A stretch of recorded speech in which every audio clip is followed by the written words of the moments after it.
It's another edition of Time About the Movies, and today we're taking a look at the films of April 14th, 1995. Only three movies to look at today, so let's just jump on into it, and we'll start off with the biggest new release of the weekend, and I say that in quotation marks because this was not a big hit whatsoever, but of the new releases, it was the top grossing for one of the three, and that is Pauly Shore in Jury Duty.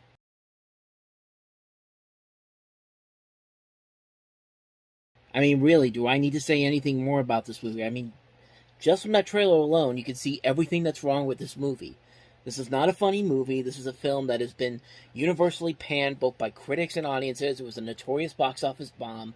And you can see why on screen, because it's a one-joke premise, and not even a good one-joke premise. It's basically Pauly Shore. He gets to be a juror, and he's doing whatever it takes to keep the free accommodations, keep this case going.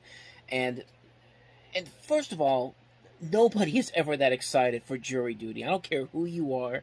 Like, nobody is that excited for jury duty. And I'm sorry, and everybody knows that, but not the idiots who made this movie. And, yeah, I really don't have any more to say about this one, because really, what more can I say about this movie? This is the lowest of the low for comedy. I mean, it's Pauly Shore just hamming it up for the camera for an hour and a half, and I mean, he makes movies like Billy Madison and Tommy Boy look like classics by comparison, look like Citizen Kane by comparison. I'll never forget when Siskel and Ebert reviewed this movie. They didn't like Tommy Boy, they didn't like Billy Madison, but even Gene Siskel said, I would rather watch it from dusk to dawn, Chris Farley Film Festival, than watch this movie again. I mean, that's probably the best way to describe this movie. It's just a mess of a film. It's a one-joke premise. It doesn't have a charismatic actor leading the charge. It's Pauly Shore. The rest of the people in this movie should be ashamed of themselves for saying yes to this. I mean, Tia Carrere from Wayne's World, Stanley Tucci's in this movie, Brian Doyle Murray, Shelley Winters, Ava Goda. Like, they deserve much better than this. Like, this is the bottom of the barrel for comedy in general. This is just not a good movie at all, and like I said, I don't really think I need to delve more into this, because the evidence there speaks for itself. Like, you really just need to watch that trailer to see that, hey, this is a terrible movie. I shouldn't see it. And it's my dumbass as a kid saw the movie, and I still regret it ever since. So that's a nice way to start this week off, with a terrible movie like that. Let's turn it around a little bit. Let's get to a couple of movies that were seen as box office failures, but they are actually a lot better than I think people would give them credit for. And we'll start off with the Don Bluth directed film, The Pebble and the Penguin.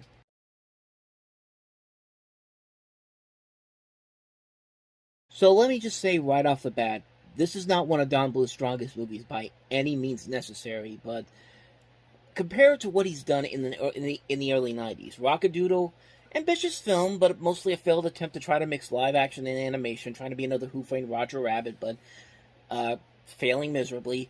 Thumbelina was just a straight-up Disney ripoff, right down to having the characters, notable voice actors from Disney involved in it. And the less I say about Troll in Central Park, the better, because that is the lowest of the low for him. But with this movie, at least, it's a noticeable improvement in terms of the way the story is told. It's more simplified. It's not all over the place. It's not a great story overall, but it at least makes much more sense than the early 90s movies that we've seen from Don Bluth. I mean, you got a pretty good voice cast here. Martin Short is easy to buy as Hubie. Annie Golden, she was Cliff's girlfriend on Cheers. She's pretty good as Marina. Jim Belushi's easy to buy as Rocco. Tim Curry is the bad guy. I mean, where can you go wrong there? They use the voice cast here much better than Bluth's other two movies that he did. And the music overall, I think, is a lot better. This is Barry Manilow again writing the music, but unlike Thumbelina, where it seemed like he was kind of sleepwalking through that movie, you could definitely tell that the songs in this movie were he had more of an intention of making better songs out of them. Like the opening number, for example, the song Now and Forever. It's an extravagant and impressive musical number with some great animation to go along with it. The idea of the songbook coming to life as you see the characters from the movie. Like, it's pretty well done. A lot of the other songs in the movie are pretty solid too. There are songs in here that are kind of forced and bland, but for the most part, I thought there is much more improvement and much more going into this particular film than I thought Bluth had in the other two movies. Probably one of the biggest problems with the movie is that the character seems to be too smart for their own good. Like, Marina clearly has it for Hubie in the beginning of the movie, but he's too shy to even admit it or talk to her until he gets that pebble. And of course, when Drake tries to continuously forces her to marry him, the guy can't take a hint that she doesn't love him. But the literal line from the movie, from the bad guy, is she keeps telling him no, and he keeps going, "Oh, I get it, you're joking." And it's like, there's nothing groundbreaking about these characters whatsoever. They're cliched characters, but like I said, I've seen a whole lot worse. But to the movie's credit, like I said, the animation is very good.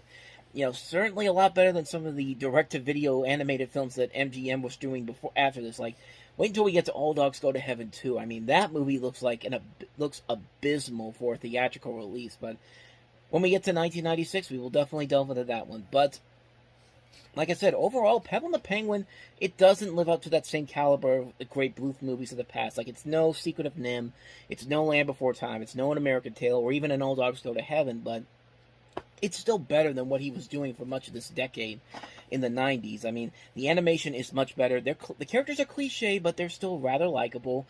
It's a simplified story, which is okay in this case. The music is nicely done. It is a mostly harmless and enjoyable film. If you like movies like Happy Feet or March of the Penguins, which I do, like, I like those type. I like that trend that we had in the mid 2000s where they had all these different Penguin movies coming out. Most of them ended up being pretty good, but yeah, I think if you like those type of movies, you can definitely get invested in this. There's a lot here to enjoy about it here. It's not going to be any animated classic or anything like that, but I think it's a much better movie than people give it credit for. I would highly recommend checking it out if you want to see a good Don Bluth movie from the early 90s, or that lull he was in between All Dogs Go to Heaven and Anastasia. This is easily the best film of that bunch. So that's Pebble and the Penguin. Let's move on to the last movie that we have here, and that is Al Franken starring in Stewart Saves His Family.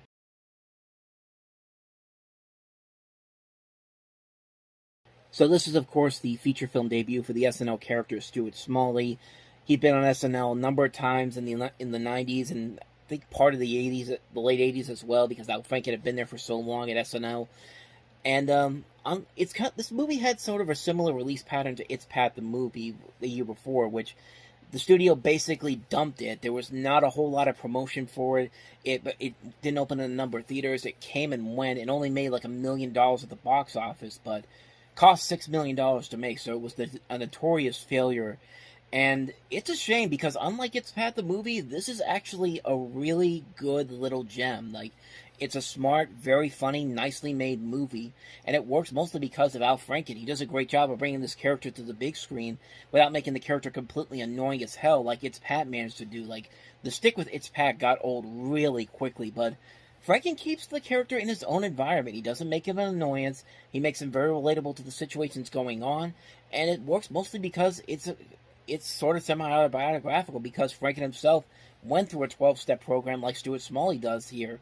And you've got a great cast overall filling the parts that they have very well. Like, Franken is great. You got Shirley Knight, Leslie Boone, Vincent D'Onofrio, Laura San Giacomo, Harris Yulin, Julia Sweeney, Joe Flaherty, Robin Duke, Richard Riel, Kurt Fuller. Just a phenomenal cast here, and they work really well here. And it's one of the few SNL movies I think gets unfairly judged. Would I go as far as to say it's one of the best films, like up there with Blues Brothers or Wayne's World? No, but it's definitely, in terms of the middle-range SNL movies, probably the best of the bunch.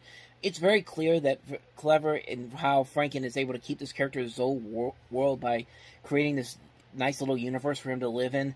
Harold Ramis does a very good job directing this movie, and the film pretty much has a good message about families and doesn't sugarcoat the ending at all. It's one that, it reminded me a lot of a mix between A Christmas Story, like the way the narration by Gene Shepard plays out, and a mix of another movie in '95 that was also very underrated, Home for the Holidays. It's like a kind of a meshing between those films, and it's a really good film. I think this is one that definitely people should give another look at, because it's really one of the more underrated comedies from not just Harold Ramis, but from these SNL movies, because it's really funny, it's really smart, it's a nicely made film. You might be surprised on how good this actually is. I would highly recommend checking out Stewart Saves His Family. I think you will not be disappointed by it at all. And so on that note, we wrap up another edition of Time About the Movies. Next time, a huge slate of movies to look at, 8 of them in particular, including Sandra Bullock starring in the romantic comedy While You Were Sleeping with Bill Pullman, Also, David Caruso and Nicolas Cage in Kiss of Death, New Jersey Drive, The Cure, Leonardo DiCaprio in The Basketball Diaries, Burnt by the Sun, Kevin Spacey and Frank Whaley in Swimming with Sharks, and also Terry Zweigoff's Crumbs. So, 8 movies to look at next time around. We got a packed show next time.